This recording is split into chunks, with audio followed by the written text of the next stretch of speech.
জিদ্দা মানেই মামা mass, the mass, mass cinema, yes তাই তো। তো জিদ্দা মানেই মাস সিনেমা। এবার জিদ্দা আর বুম্বাদা যদি একসঙ্গে মাস সিনেমা করে তাহলে সেটা কোন লেভেলে যেতে চলেছে এবার তোমরা ভাবতে পারছো। ইয়েস বন্ধুরা, জিদ্দা বুম্বাদা একসঙ্গে বাংলায় মাস সিনেমায় যদি আসে তাহলে ঝড় কিন্তু উঠবে ভাই, কেউ আটকাতে পারবে না। আর তুমি জাস্ট দেখো, একটা গোটা ভারতবর্ষ কেঁপে উঠেছে। লোকে আমি দেখছিলাম এটা লিখছে সালমান খান কা বাপ, এ ধরনের টাইটেল লিখছে ভাই হিন্দিতে। আমি মিথ্যে কথা বললে তুমি আমার আমাকে এসে 4টে খিস্তি এক্সট্রা করে যেও আমার কমেন্ট সেকশনে। তুমি যাও গিয়ে হিন্দির লোকের লেখা দেখে এসো, হিন্দিতে যারা রিভিউ টিভিউ করেছে আর কি খাঁকি 2 এর ট্রেলারের, তাহলে তোমরা বুঝতে পেরে যাবে বন্ধু এরকম লেভেলের ক্রেজ আছে এই সিরিজটাকে নিয়ে। তো এটা গোটা ইন্ডিয়া জুড়ে যদি এরকম ক্রেজ ক্রিয়েট করতে পারে, আমাদের এখানে তো তৈরি করতে পারলো না কেউ। সিরিয়াসলি বুম্বাদা জিদ্দাকে এক করে নিয়ে কোনো ডিরেক্টরের বাপের ক্ষমতা তৈরি হলো না যে একসাথে একটা ছবি করে, একটা বড় মাস ছবি করে। ভাই বুম্বাদা নেক্সট লেভেলের মেগাস্টার, জিদ্দাও আছেন, এবং জিদ্দা মানে যদি এইরকম এই ব্যান্ডারটা আমরা বক্স অফিসে দেখতে পেতাম তাহলে তুমি জাস্ট ভাবো। এবং আমি চাই যে জিদ্দা কোনো পজিটিভ ক্যারেক্টার করুক এরকমটা না। আজকের দেখো একটা ট্রেন্ড আছে যে পুলিশ টুলিশ না, এই খাঁকিতে তো ঠিক আছে, খাঁকি একটা ন্যাশনাল প্ল্যাটফর্মের এটা একটা সিরিজ, এটার আলাদা বিষয়। কিন্তু আমার মনে হয় যে যদি নেগেটিভ শেড ক্যারেক্টার করে, এবং বুম্বাদাও যদি সেখানে একটা নেগেটিভ শেড ক্যারেক্টার করে, বুম্বাদা হচ্ছে মেন ভিলেন, ঠিক আছে, কাইন্ড অফ পুষ্পার মতন, ঠিক আছে। পুষ্পাতে তো মাল্টিপল ভিলেন ছিল। এবার আমার যেটা মনে হয় যে one villain one hero, one hero হচ্ছে একটা নেগেটিভ শেড, সেও নেগেটিভ শেড, কিন্তু ওই রকম আর কি অ্যান্টি হিরো টাইপের। তো হেভি হবেই কিন্তু ব্যাপারটা আমার মনে হয়। বুম্বাদা ভার্সেস জিদ্দা এটা বাংলায় হতে চলেছে, এবং এটা আমি মন গড়া বা বানিয়ে বলছি না, এটা অলরেডি বুম্বাদা নিজে বলেছেন। ইয়েস, বুম্বাদা নিজে বলেছেন। এর থেকে বড় পাওনা আর কি হতে পারে।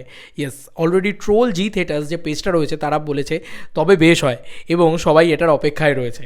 সবাই গোটা বাংলা পাগল হয়ে যাবে বুম্বাদা আর জিদ্দা যদি একসাথে আসে। এবং আজ অবধি আমার তো মনে পড়ছে না আমি আমার জ্ঞানত অবস্থায় বুম্বাদা জিদ্দাকে একসাথে ভালোভাবে দেখেছি, আমার মনে পড়ছে না। আমার সত্যি বলছি, আমার মনেই নেই তারা যদি একসাথে আসেনও, তাও আমার মনেই নেই। এরকম একটা পরিস্থিতিতেও হয়েছে। তো আমার মনে আছে আইকুকুয়ের ক্রেজই উঠে গেছিলো শুধু প্রথম দিনে, যে জিদ্দা আছে কি নেই বুম্বাদার সাথে, এই ভাইবসটা উঠে গেছিলো। তো আমাদের একটুখানি বুঝতে হবে যে জিদ্দা বুম্বাদা একসাথে যদি একটা মাস সিনেমা করে না প্রপারলি, উফ ভাই জমে যাবে। বাঘবন্দি খেলাতে তারা কিছুতেই একসাথে আসেনি, একদম শেষ ফেস অফও হয়নি, তাও ওই সিনেমাটার হাইপ উঠে গেছিলো। এবং বাঘবন্দি খেলায় যদি সত্যি সেটা হতো না, আমার মনে হয় বাঘবন্দি খেলা বিগেস্ট ব্লকবাস্টার হতো। যাই হোক, এখানে বুম্বাদা বলেছেন আমি এবং জিৎ খুব শীঘ্রই একসাথে বাংলায় কাজ করতে চলেছি, এটা প্রসেনজিৎ চট্টোপাধ্যায় নিজে বলেছেন। ইয়েস বন্ধুরা, আবার বলছি, প্রসেনজিৎ চট্টোপাধ্যায় নিজেই কথাটা বলেছেন, আমি এবং জিৎ খুব শীঘ্রই একসাথে বাংলায় কাজ করতে চলেছি। এবার তাহলে কি রাজ চক্রবর্তীর ছবি, যে ছবিটা অলরেডি ইনসাইডার আপডেট পাওয়া যাচ্ছিল, বা যেটা অরিত্রদা আপডেট দিয়েছিল, যে রাজ চক্রবর্তীর ছবি, যে ছবিতে জিদ্দা একটা নেক্সট লেভেলে থাকতে চলেছে, আমি চাই ভাই ওই সিনেমাটা মাস ছবি হোক। ভাই ওই ঘ্যান ঘ্যানে প্যান প্যানে ছবি যেন রাজ চক্রবর্তী না বানায়, অন্তত জিদ্দাকে নিয়ে না বানায়। একটা শেষ থেকে শুরু বানিয়ে দেখে নেওয়া গেছে যে কোনো নেক্সট ব্লকবাস্টার আসে না এ ধরনের প্রেমের ছবি বানিয়ে জিদ্দাকে নিয়ে। জিদ্দার থেকে লোকে এক্সপেকটেশন রাখে হচ্ছে মাস অ্যাকশন, বড় খাদানের বাপ আসবে, ঠিক আছে। তাহলে আমি বিশ্বাস করি যে বুম্বাদা আর জিদ্দা যদি একসাথে আসে না, বিশ্বাস করো এই সিনেমাটা আমি এটুকু আশা রাখি 15 থেকে 20 কোটি টাকার ব্যবসা বাংলা থেকে করতে পারে যদি প্রপার খাদানের লেভেলের প্রমোশন হয়। আমি সত্যি বলছি, আমি খুব এক্সাইটেড থাকবো এই ছবিটাকে নিয়ে।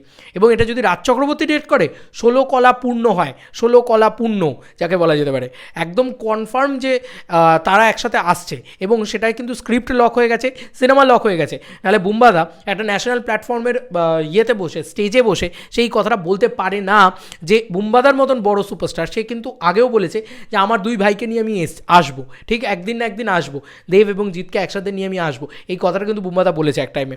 কিন্তু এটা কিন্তু বুম্বাদা কখনো বলেনি যে অলরেডি আসছি, এসেই গেছি আমরা, এই ব্যাপারটা কিন্তু তিনি বলেনি। তিনি কি বলছেন, আমি এবং জিৎ খুব শীঘ্রই একসাথে বাংলায় কাজ করতে চলেছি। বুঝতে পারছো, এখানে লাইনটাই তো পরিষ্কার হয়ে যাচ্ছে যে বুম্বাদা একদম কনফার্ম বলছে যে তারা যেন স্ক্রিপ্ট লক করে ফেলেছে, তারা সাইন করে ফেলেছে, এবার জাস্ট শুটিংয়ের পালা। তো আমার এটা কোথাও গিয়ে মনে হয় যে এবার চলো, এবার একটা বিরাট কিছু ব্যান্টার হতে চলেছে ভাই। কামব্যাক কাকে বলে দেখবে বক্স অফিসে। জাস্ট জিদ্দা বুম্বাদার মানে অ্যাকশন ট্যাকশন হয় যদি না, আর বুম্বাদাকে প্রপার মাস লেভেলে মানে দেবী চৌধুরানীতে আমরা পাবো।